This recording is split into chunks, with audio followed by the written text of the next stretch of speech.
G'day guys, Reese Zacher from Spinlight Studio here with you. Always a pleasure being on the Kiive Audio channel.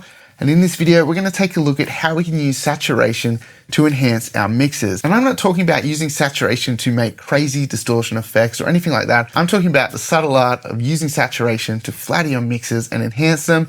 And it can be in very subtle ways. So let's take a look at a couple of ways we can do this. I've got a track here that I recorded and produced with an artist a few years back. It's got a little bit of that early Taylor Swift kind of vibe. So for a bit of context, here's the chorus without any vocals in it.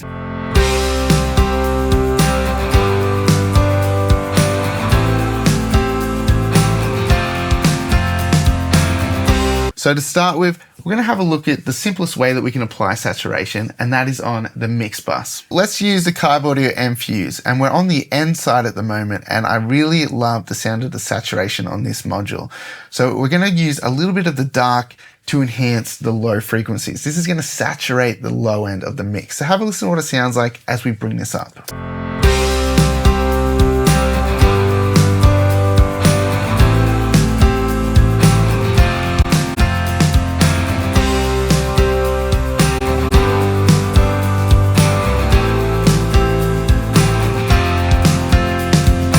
So you can hear it adds a lot of weight to the mix, and even just a little bit like we have around here, sounds pretty good.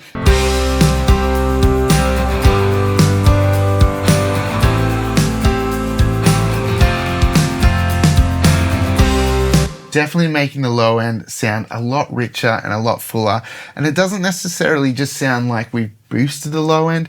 It's a little bit more complex than that. The saturation is adding extra harmonics, which is making the sound a lot richer. So let's say the mix needs a little bit of extra excitement added to the upper mids, the high frequencies. Then boosting the red knob is going to add saturation to our upper mids, to our high frequencies, and it's going to make it a lot more exciting sounding. So have a listen to what happens as we boost this up.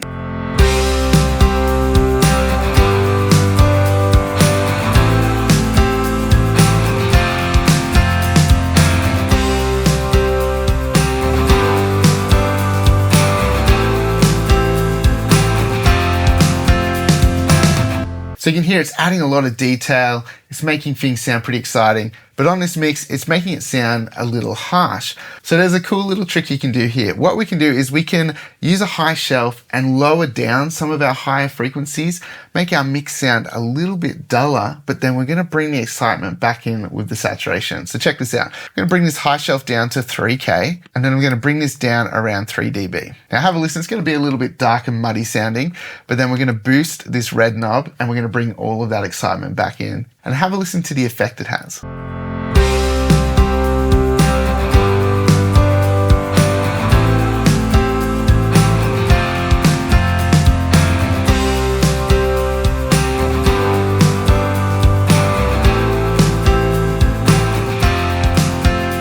That's pretty crazy. So I really like that. So you can hear the snare gets a lot more pleasant sounding, taking away a little bit of that upper mid sort of like harshness in the transient. It's actually really smooth that out and making it sound a lot nicer in the mix. That's a cool way you can add saturation on your mix bus if you feel like it's lacking some low end thickness or maybe a little bit of excitement on the top end.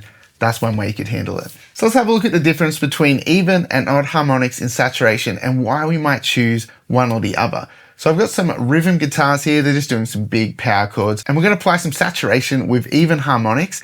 And what you're going to hear is that the sound is a bit fuller, a bit richer, a bit more pleasant sounding. And then when we switch to odd, you're going to hear how it creates a bit of an edgier, more aggressive sound.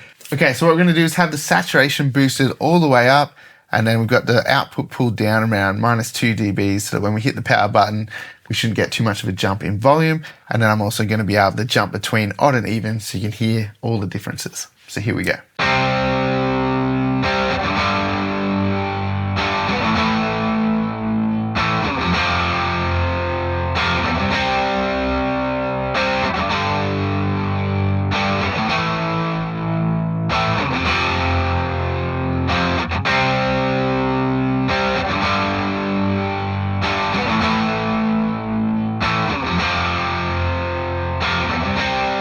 So what I hear is that the saturation's making those low mids a little bit thicker, a little bit nicer sounding, a little bit more present, making the guitar sound a bit fuller overall. And as we switch into the odd, I can hear that the top end gets a little bit more exciting, a little bit more aggressive. and that's those odd ordered harmonics creating a little bit more of an edgy sound. So for the guitars, I think I might leave it on odd. Let's try this out on the drums and see if we can hear much difference on that.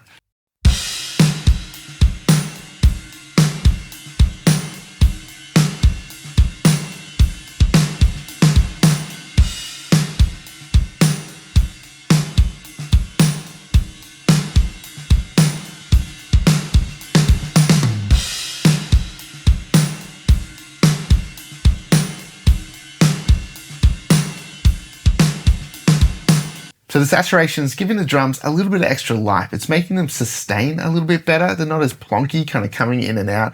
It just makes them sound bigger and fuller and a bit more present. I could hear as we changed into the odd harmonics that the kick wasn't quite as thumpy as when it's on the even. When we switched to odd, the low end was a little tighter sounding and there's just a little bit extra presence on those high frequencies. But overall, the difference is subtle, but sometimes those subtleties are what makes the big difference. So I like the sound of the odd harmonics on the drums.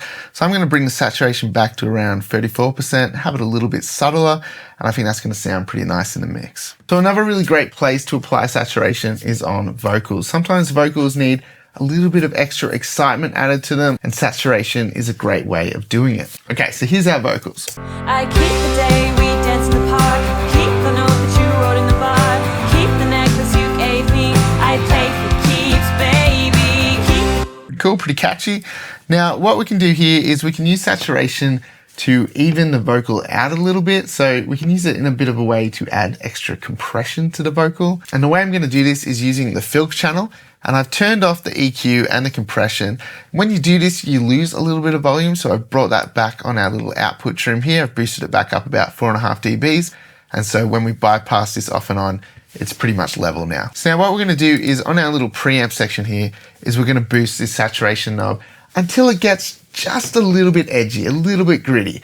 And then we're going to bring our mix knob back and find that sweet spot between the clean vocal and that little bit of edgy saturation, which is really going to compress the vocals a little bit, but it's also going to help them stand out in the mix and be a little bit more exciting as well. So check this out. I keep the day we dance in the park, keep the note that you wrote in the bar, keep the necklace you gave me, I play for keeps, baby. So I think at around 8 sounds pretty good on the saturation knob. So now let's blend in this mix knob. I keep the day we dance in the park, keep the note that you wrote in the bar, keep the necklace you gave me, I play for keeps, baby. 40% is sounding pretty cool. Let's listen to it bypass off and on. I keep the day we dance in the park, keep the note that you wrote in the bar, keep the necklace you gave me, I play for keeps, baby. I reckon that sounds really nice. It's giving the vocals just a little bit of extra edge, but in a nice way. And it's helping them sit in the mix just a little bit more constantly. The vocals do jump up and down a little bit. There's compression on there, but this is just smoothing them out just that little bit extra, which I think is working really nicely.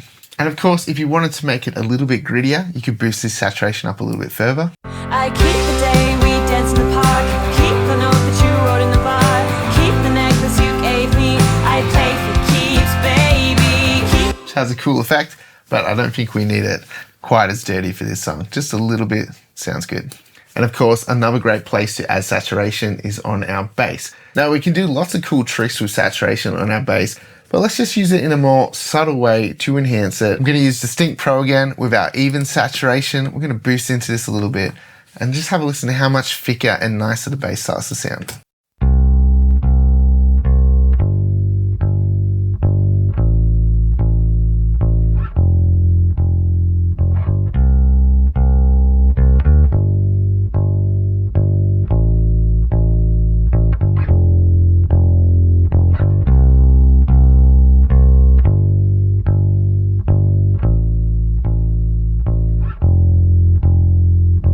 Sounds like it's even the tone out a little bit as well. There's some parts where things get a little bit thinner, but with the saturation, it maintains the integrity of the sound, which is really cool. Even boosting a little bit of low end and a little bit of mids into this is making it sound really cool.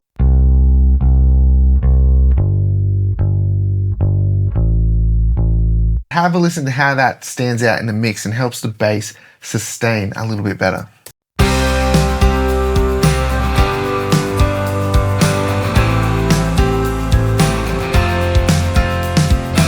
Now, one of the cool things you'll generally find in the Kiive audio plugins is this little THD knob up the top here, total harmonic distortion. So increasing this is going to increase our harmonic distortion. So you basically always have a little bit of a saturation knob that you can play with in most of these plugins. So have a listen to this acoustic guitar. We're going to apply a little bit of the Tube KC1 to it, but then I'm going to play with the THD knob until this starts to smooth out the sound of our acoustic in a nice way.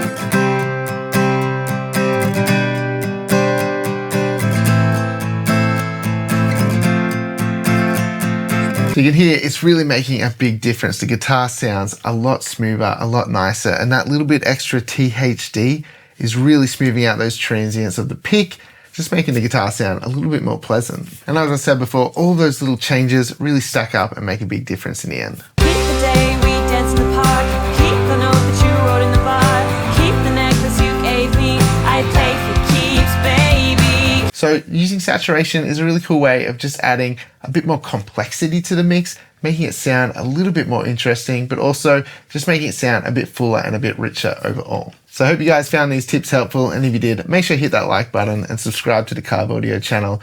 And if you want to check out any of these plugins, make sure you check out the link in the description below. There's a free trial on any of these plugins, and then if you do like them, make sure you grab a copy. Thanks for watching, and I'll see you guys next time. I keep